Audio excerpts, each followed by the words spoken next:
নমস্কার সকলকে, আমি ডক্টর দীপানিতা পাল, হোমিওপ্যাথি কনসালটেন্ট। আজ এই ভিডিওটিতে আপনাদের কোলেস্টেরল সম্বন্ধে কিছু আইডিয়া দেব। যেমন প্রথমেই বলি, আমাদের কোলেস্টেরল বিভিন্ন কাজে আমাদের কিন্তু বডিতে হেল্প করছে।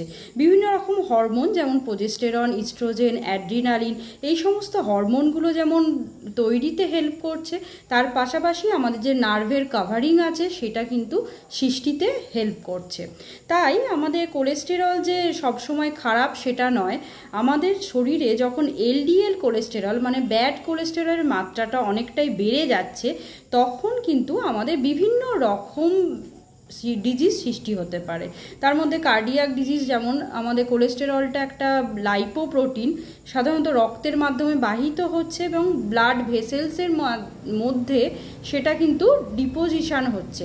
তার ফলে দেখা যাচ্ছে যখন অতিরিক্ত আমাদের এলডিএল কোলেস্টেরল বেড়ে যাচ্ছে, তখন ওই কোলেস্টেরলগুলো ওই ব্লাড ভেসেলের মধ্যে কিন্তু সঞ্চয় হচ্ছে এবং সেই ব্লাড ভেসেলগুলোকে ন্যারো করে দিচ্ছে। তার ফলে আমাদের ব্লাড সাপ্লাই যে বিভিন্ন অর্গানে হচ্ছে সেটা কিন্তু অনেকটাই কমে যাচ্ছে।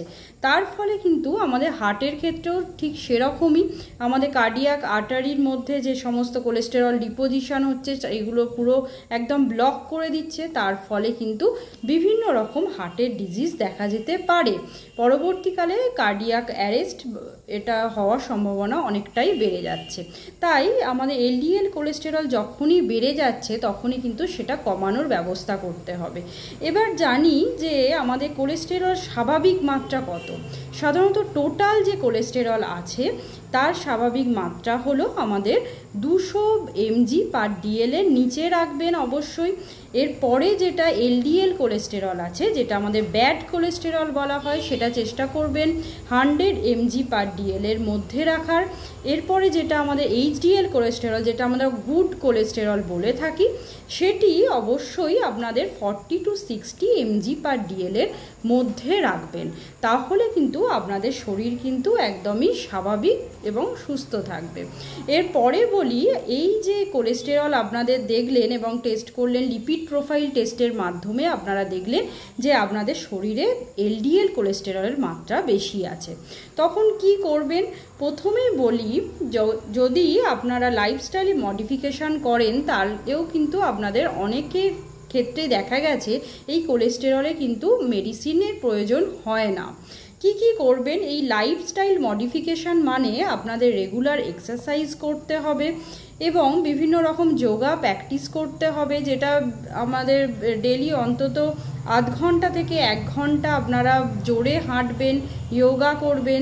তার পাশাপাশি যে সমস্ত আপনারা ফুড হ্যাবিট আপনারা চেঞ্জ করতে পারেন, তার মধ্যে আপনাদের তেল জাতীয় পদার্থ, যেটা আমাদের বেশি অয়েলি ফুড খেয়ে নিচ্ছেন, সেটা কিন্তু আস্তে আস্তে কমিয়ে ফেলবেন। এর পাশাপাশি পর্যাপ্ত বিশ্রামের অবশ্যই দরকার আছে। দিনে অন্তত 7 থেকে 8 ঘন্টা ঘুমাবেন, পর্যাপ্ত পরিমাণে জল পান করবেন। এই সমস্ত লাইফস্টাইল মডিফিকেশান যদি করেন তাহলে দেখা যায় এই কোলেস্টেরল যাদের বর্ডার লাইন একটু ক্রস করেছে তাদের কিন্তু মেডিসিনের প্রয়োজন হয় না। এই সমস্ত করবেন, তাহলেই কিন্তু আপনারা সুস্থ এবং স্বাভাবিক থাকতে পারবেন। নমস্কার, সবাই ভালো থাকবেন এবং সুস্থ থাকবেন। আশা করি ভিডিওটি হেল্পফুল হবে।